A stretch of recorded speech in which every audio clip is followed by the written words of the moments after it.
بسم اللہ الرحمن الرحیم۔ قیصری شاہ روم کے نام خط۔ صحیح بخاری میں ایک طویل حدیث کے ضمن میں اس گرامی نامہ کے نص مروی ہے، جسے رسول اللہ صلی اللہ علیہ وسلم نے ہرقل شاہ روم کے پاس روانہ فرمایا تھا۔ وہ مکتوب یہ ہے: بسم اللہ الرحمن الرحیم، اللہ کے بندے اور اس کے رسول محمد کی جانب سے ہرقل عظیم روم کی طرف۔ اس شخص پر سلام جو ہدایت کی پیروی کرے، تم اسلام لاؤ سالم رہو گے۔ اسلام لاؤ، اللہ تمہیں تمہارا اجر دوبارہ دے گا، اور اگر تم نے روگردانی کی تو تم پر عریسی و رعایا کا بھی گناہ ہوگا۔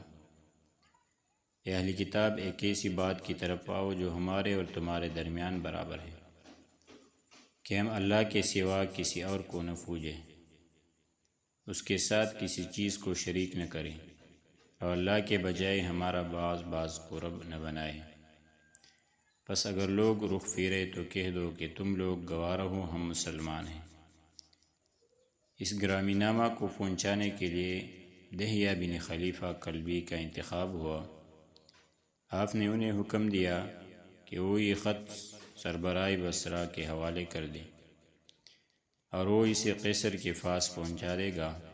اس کے بعد جو کچھ پیش آیا، اس کی تفصیل صحیح بخاری میں ابن عباس رضی اللہ عنہ سے مروی ہے۔ ان کا ارشاد ہے کہ ابو سفیان بن حرب نے ان سے بیان کیا کہ ہرقل نے اس کو قریش کی ایک جماعت سمیت بلوایا۔ یہ جماعت صلح حدیبیہ کے تحت رسول اللہ صلی اللہ علیہ وسلم اور کفار قریش کے درمیان طے شدہ عرصی امن میں ملک شام تجارت کے لیے گئی ہوئی تھی۔ یہ لوگ ایلیا میں یعنی بیت المقدس میں اس کے پاس حاضر ہوئے۔ ہرقل نے انہیں اپنے دربار میں بلایا۔ اس وقت اس کے گرداگرد روم کے بڑے بڑے لوگ تھے۔ پھر اس نے ان کو اور اپنے ترجمان کو بلا کر کہا کہ یہ شخص جو اپنے آپ کو نبی سمجھتا ہے، اس سے تمہارا کون سا آدمی سب سے زیادہ قریبی نسبی تعلق رکھتا ہے؟ ابو سفیان کا بیان ہے کہ میں نے کہا میں اس کا سب سے زیادہ قریب النسب ہوں۔ ہرقل نے کہا اسے میرے قریب کر دو اور اس کے ساتھیوں کو بھی قریب کر کے اس کی پشت کے پاس بٹھا دو۔ اس کے بعد ہرقل نے اپنے ترجمان سے کہا کہ میں اس شخص سے اس آدمی یعنی نبی صلی اللہ علیہ وسلم کے متعلق سوالات کروں گا۔ اگر یہ جھوٹ بولے تو تم لوگ اسے جھٹلا دینا۔ ابو سفیان کہتے کہ خدا کی قسم، اگر جھوٹ بولنے کی بدنامی کا خوف نہ ہوتا تو میں آپ کے متعلق یقیناً جھوٹ بولتا۔ ابو سفیان کہتے اس کے بعد پہلا سوال جو ہرقل نے مجھ سے آپ کے بارے میں کیا وہ یہ تھا کہ تم لوگوں میں اس کا نسب کیسا ہے؟ میں نے کہا وہ اونچے نسب والا ہے۔ ہرقل نے کہا تو کیا یہ بات اس سے پہلے بھی تم میں سے کسی نے کہی تھی؟ میں نے کہا نہیں۔ ہرقل نے کہا کیا اس کے باپ دادا میں سے کوئی بادشاہ گزرا ہے؟ میں نے کہا نہیں۔ ہرقل نے کہا اچھا، تو بڑے لوگوں نے اس کی پیروی کی ہے یا کمزوروں نے؟ میں نے کہا بلکہ کمزوروں نے۔ ہرقل نے کہا یہ لوگ بڑھ رہے ہیں یا گھٹ رہے ہیں؟ میں نے کہا بلکہ بڑھ رہے ہیں۔ ہرقل نے کہا کیا اس دین میں داخل ہونے کے بعد کوئی شخص اس دین سے برگشتہ ہو کر مرتد بھی ہوتا ہے؟ میں نے کہا نہیں۔ ہرقل نے کہا اس نے جو بات کہی ہے کیا اسے کہنے سے پہلے تم لوگ اس کو جھوٹ سے متہم کرتے تھے؟ میں نے کہا نہیں۔ ہرقل نے کہا کیا وہ بدعہدی بھی کرتا ہے؟ میں نے کہا نہیں، البتہ ہم لوگ اس وقت اس کے ساتھ صلح کی ایک مدت گزار رہے ہیں، معلوم نہیں اس میں وہ کیا کریں گا۔ ابو سفیان کہتے کہ اس فقرے کے سوا مجھے اور کہیں کچھ گسیڑنے کا موقع نہ ملا۔ ہرقل نے کہا کیا تم لوگوں نے اس سے جنگ کی ہے؟ میں نے کہا جی ہاں۔ ہرقل نے کہا تو تمہاری اور اس کی جنگ کیسی رہی؟ میں نے کہا جنگ ہم دونوں کے درمیان برابر کی چوٹ ہے، وہ ہمیں ذکر پہنچا لیتا ہے اور ہم اسے ذکر پہنچا لیتے ہیں۔ ہرقل نے کہا وہ تمہیں کن باتوں کا حکم دیتا ہے؟ میں نے کہا وہ کہتا ہے صرف اللہ کی عبادت کرو، اس کے ساتھ کسی چیز کو شریک نہ کرو، تمہارے باپ دادا جو کچھ کہتے تھے اسے چھوڑ دو، اور وہ ہمیں نماز، سچائی، فریض، پاکدامنی اور قرابت داروں کے ساتھ حسن سلوک کا حکم دیتا ہے۔ اس کے بعد ہرقل نے اپنے ترجمان سے کہا تم اس شخص ابو سفیان سے کہو کہ میں نے تم سے اس شخص یعنی نبی صلی اللہ علیہ وسلم کا نسب پوچھا تو تم نے بتایا کہ وہ اونچے نسب کا ہے، اور دستور یہی ہے کہ پیغمبر اپنی قوم کے اونچے نسب میں بھیجے جاتے ہیں، اور میں نے دریافت کیا کہ کیا یہ بات اس سے پہلے بھی تم میں سے کسی نے کہی تھی؟ تم نے بتلایا کہ نہیں۔ میں کہتا ہوں کہ اگر یہ بات اس سے پہلے کسی اور نے کہی ہوتی تو میں یہ کہتا کہ یہ شخص ایک ایسی بات کی نقالی کر رہا ہے جو اس سے پہلے کہی جا چکی ہے، اور میں نے دریافت کیا کہ کیا اس کے باپ دادوں میں کوئی بادشاہ گزرا ہے؟ تم نے بتلایا کہ نہیں۔ میں کہتا ہوں کہ اگر اس کے باپ دادوں میں کوئی بادشاہ گزرا ہوتا تو میں کہتا یہ شخص اپنے باپ کی بادشاہت کا طالب ہے، اور میں نے یہ دریافت کیا کہ کیا جو بات اس نے کی ہے اسے کہنے سے پہلے تم لوگ اسے جھوٹ سے متہم کرتے تھے تو تم نے بتایا کہ نہیں، اور میں اچھی طرح جانتا ہوں کہ ایسا نہیں ہو سکتا کہ وہ لوگ پر تو جھوٹ نہ بولے اور اللہ پر جھوٹ بولے۔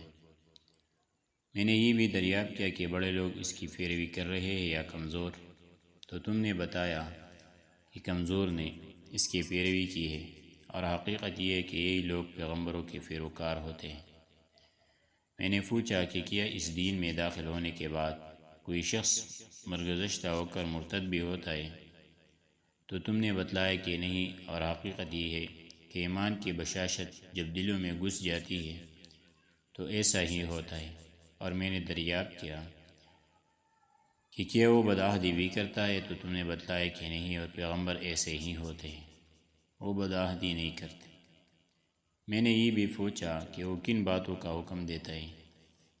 تو تم نے بتایا کہ وہ تمہیں اللہ کی عبادت کرنے اور اس کے ساتھ کسی چیز کو شریک نہ ٹھہرانے کا حکم دیتا ہے، بت پرستی سے منع کرتا ہے، اور نماز، سچائی اور پرہیزگاری و پاکدامنی کا حکم دیتا ہے۔ تو جو کچھ تم نے بتایا ہے اگر وہ صحیح ہے تو یہ شخص بہت جلد میرے ان دونوں قدموں کی جگہ کا مالک ہو جائے گا۔ میں جانتا تھا کہ یہ نبی آنے والا ہے، لیکن میرا یہ گمان نہ تھا کہ وہ تم میں سے ہوگا۔ اگر مجھے یقین ہوتا کہ میں اس کے پاس پہنچ سکوں گا تو اس سے ملاقات کی زحمت اٹھاتا، اگر اس کے پاس ہوتا تو اس کے دونوں فاؤد ہوتا۔ اس کے بعد ہرقل نے رسول اللہ صلی اللہ علیہ وسلم کا خط منگا کر پڑھا۔ جب خط پڑھ کر فارغ ہوا تو وہاں آوازیں بلند ہوئی اور بڑا شور مچا۔ ہرقل نے ہمارے بارے میں حکم دیا اور ہم باہر کر دیے گئے۔ جب ہم لوگ باہر لائے گئے تو میں نے اپنے ساتھیوں سے کہا ابو کبشہ کے بیٹے کا معاملہ بڑا زور پکڑ گیا، اس سے تو بنی اصفر یعنی رومیوں کا بادشاہ ڈرتا ہے۔ اس کے بعد مجھے برابر یقین رہا کہ رسول اللہ صلی اللہ علیہ وسلم کا دین غالب آ کر رہے گا، یہاں تک کہ اللہ نے میرے اندر اسلام کو جاگزی کر دیا۔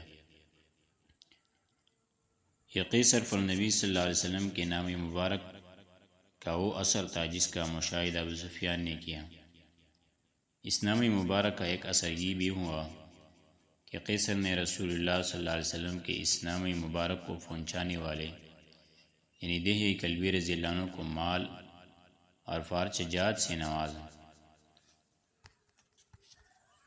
لیکن حضرت دہیہ یہ تحائف لے کر واپس ہوئے تو حسمہ میں قبیلے جذام کے کچھ لوگوں نے ان پر ڈاکہ ڈال کر سب کچھ لوٹ لیا۔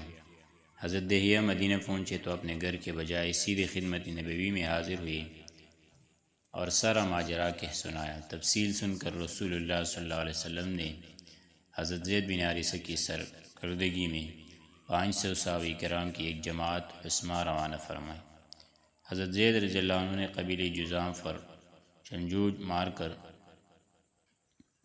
ان کی خاصی تعداد کو قتل کر دیا اور ان کی چوپائیوں اور عورتوں کو ہانک لائے۔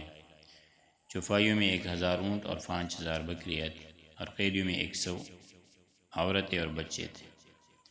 کیونکہ نبی صلی اللہ علیہ وسلم اور قبیلے جذام میں پہلے سے مصالحت کا حد چلا رہا تھا، اس لیے اس قبیلے کے ایک سردار زید بن رفاعہ جذامی نے جٹ نبی صلی اللہ علیہ وسلم کی خدمت میں احتجاج و فریاد کی۔ زید بن رفاعہ اس قبیلے کے کچھ مزید افراد سمیت پہلے ہی مسلمان ہو چکے تھے، اور جب حضرت دہیہ پر ڈاکہ پڑا تھا تو ان کی مدد بھی کی تھی، اس لیے نبی صلی اللہ علیہ وسلم نے ان کا احتجاج قبول کرتے ہوئے مال غنیمت اور قیدی واپس کر دیے۔